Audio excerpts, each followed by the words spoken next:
Hey guys, today I'm going to be demoing a product dashboard that I built for Amazon that helps monitor the business so you can see how your business is doing over different time frames. So if you're interested in using this dashboard for yourself, you can drop your email down below in the comments and I can reach out to you to help you guys out on how to build one for yourself. So now I'm going to go over how I use this dashboard to monitor my business and how I use these metrics. So on the top over here is the four most important metrics that I look into on a daily basis when I wake up. I want to see the amount of orders I have over the time frame, the quantity that has been sold, the total revenue, and the profit that's been made. And this metric here, the profit, is the actual profit after the product cost. This dashboard here automatically syncs the data every day, so you never have to upload or request any reports from Amazon, which can be a real headache for other ways to do this.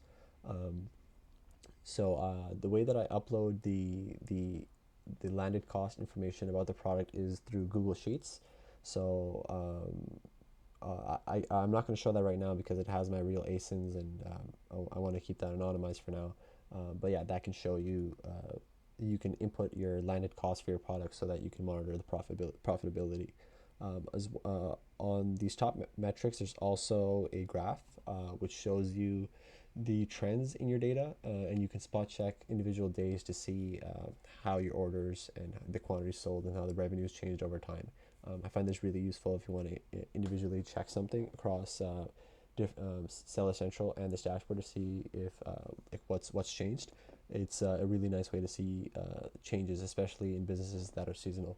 Um, Over here, I have a table which essentially does the same thing as this graph over here, but shows it in a table form. So you can get a better idea if you want to spot check an individual day to see the quantity of orders and the revenue generated in that day. And on the right side of that table, there is another table which separates the sales in that time frame according to the ASIN and also the nickname for the product. I've already anonymized this ASIN, so if you try to search that up, nothing will come up. And this is the nickname of the product. So this was also added on Google Sheets. So I have a Google Sheet which basically has the ASIN of the product, the nickname I want to have that for that product, and then that way I can quickly match the ASIN to the product. And I don't have to use the much larger titles to describe the products on Amazon, which can be difficult to remember.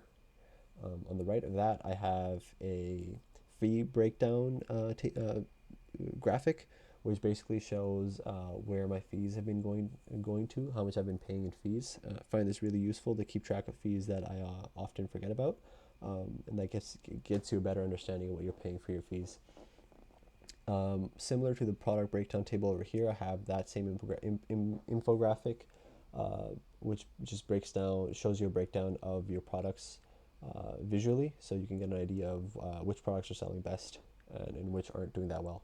And another nice to have is this geo sales distribution, which basically just shows you which states you're selling best in. This can be useful if you're also advertising on Facebook and you want to individually target those states. That can really improve your profitability of your ads. The last, final, and most important thing is the profitability calculator, and this basically aggregates the costs from the Google Sheet and the amount of sales that you're pulling daily from Amazon, and basically tells you how much you're spending on your total fees, the amount of product revenue, the amount of units sold, and what's been refunded, and shows you your net profit and also your profit margin.